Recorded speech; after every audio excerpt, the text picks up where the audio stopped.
आज के दिन राजस्थान शर्मिंदा हुआ है। शर्मिंदा इसलिए हुआ है क्योंकि राजस्थान के मुख्यमंत्री का झूठ और पाखंड सामने आ गया है, और वह भी राजस्थान हाईकोर्ट के सामने। राजस्थान हाईकोर्ट के सामने यह आ गया है कि राजस्थान के मुख्यमंत्री एफआईआर दर्ज किए बिना अपने विरोधियों को गिरफ्तार करना चाहते हैं और बदनाम करना चाहते हैं।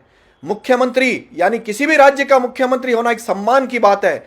शर्म आनी चाहिए राजस्थान के मुख्यमंत्री को, जो जनता के सामने झूठ बोलते हैं और जनता को बरगलाना चाहते हैं। राजस्थान के मुख्यमंत्री ने एक प्रेस कॉन्फ्रेंस करके केंद्रीय मंत्री गजेंद्र सिंह शेखावत के संबंध में और उनके पिताजी के संबंध में और उनकी दिवंगत माताजी के संबंध में एक्यूज बताकर, आरोपी बताकर उनको बदनाम करने की कोशिश की, उनको एक घोटाले से जोड़ने की कोशिश की। मैं अब आपको एक दस्तावेज दिखा रहा हूं। उस दस्तावेज में हाईकोर्ट के सामने सरकार यानी मुख्यमंत्री के वकीलों ने, यानी गहलोत सरकार के वकीलों ने क्या कहा है। जिस मामले में मुख्यमंत्री केंद्रीय मंत्री और उनके परिवारजनों को गिरफ्तार करना चाहते हैं, आज हाईकोर्ट के फैसले में आ गया है कि उनके खिलाफ कोई एफआईआर है ही नहीं और न ही उनको आरोपी माना गया है, न एसओजी में और न ही पुलिस में।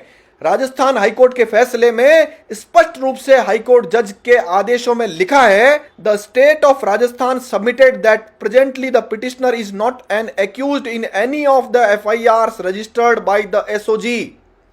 Learned counsel further submitted that since the petitioner is not an accused in any FIR, there is no apprehension of him being arrested by the SOG / Rajasthan police. मतलब यह है कि केंद्रीय मंत्री के खिलाफ कोई एफआईआर है ही नहीं, यानी वो किसी मामले में एक्यूज है ही नहीं, तो वो गिरफ्तार किस मामले में कर रहे थे।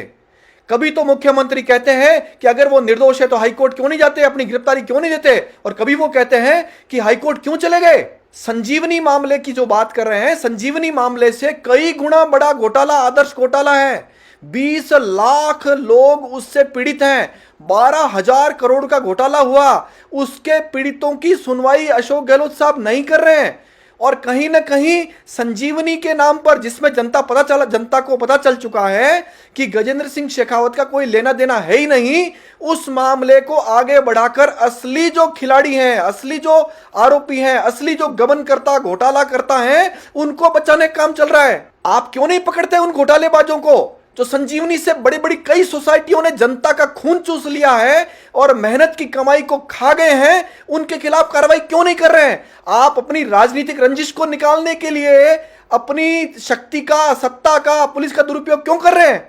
जनता गुस्से में है। राजस्थान के मुख्यमंत्री अपने विरोधियों के खिलाफ मुकदमे करने के माहिर माने जाते हैं, चाहे वो प्रताप सिंह खाचरियावास हो, चाहे वो राजेंद्र सिंह गुडा हो, चाहे वो सचिन पायलट को एसओजी से नोटिस दिलाने का काम हो, चाहे और अपने पार्टी के एमएलए और उन सब के खिलाफ मुकदमे खोल करके और उनकी फाइलें बनाने का काम हो। जिन्होंने अशोक गहलोत साहब को मुख्यमंत्री बनाने में भूमिका निभाई, उनको जेल पहुंचाने में इन्होंने भूमिका निभाई, और अब वैभव गहलोत की हार की खींच में केंद्रीय मंत्री के पीछे पड़े हैं। लेकिन आज हाईकोर्ट के फैसले ने यह साबित कर दिया है कि अशोक गहलोत लगातार झूठ बोल रहे थे, और जनता मूर्ख नहीं है, जनता समय आने पर जवाब देगी। इतनी बात जनता के सामने आ जाने के बाद राजस्थान के मुख्यमंत्री को शर्म आनी चाहिए और शर्मिंदा होकर अपने पद से इस्तीफा दे देना चाहिए और जनता से माफी भी मांगनी चाहिए और मीडिया के सामने आकर सच भी बताना चाहिए। मीडिया में अपना प्रभाव दिखाकर विरोधियों के खिलाफ कार्रवाई करने वाले लोग आज जनता के सामने एक्सपोज हो चुके हैं, उनकी सच्चाई सामने आ चुकी है।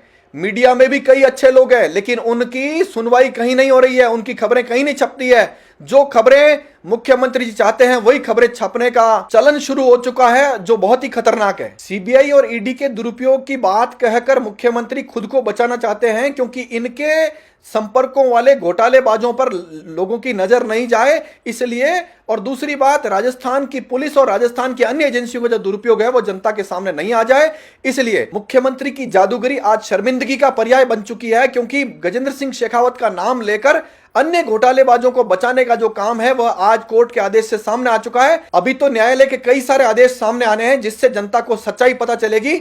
जय हिंद।